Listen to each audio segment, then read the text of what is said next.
আপুনি কথাখিনি কিয় কৈছে মই বুজিছো। আপোনাৰ মনৰ ভিতৰত ধুমুহা চলি আছে। নাই, তেনেকুৱা একো নাই। বাইদেউ, আপুনি আপোনাৰ মনৰ কথাখিনি এবাৰ ছাৰক নকয় কিয়? আপোনাৰ নিজৰ কথাটোও ভাবক।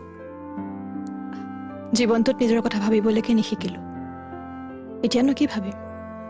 আই, জীৱনটো ভালকে আৰম্ভই হোৱা নাই আপোনাৰ, এতিয়া আৰম্ভ হবহে। জীৱনটো এক যাত্ৰা বাইদেউ, তাক ধুনীয়াকে সজাই লব লাগিব, হয়নে নহয় ৰিচা?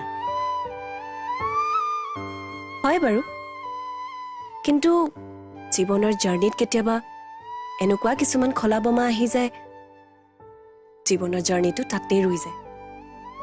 কিন্তু এই ৰৈ যোৱাখিনিৰ পৰা নতুনকৈ আকৌ যাত্ৰা এটা আৰম্ভ কৰাটোৱেইতো জীৱন ৰিচা। খলা বমা, উঠা নমা, অকোৱা পকোৱা বাটেৰে যাত্ৰা কৰাৰ কাৰণেইতো জীৱনটো ইমান ধুনীয়া। কথাবোৰ তেনেকৈ ভাবিবাচোন।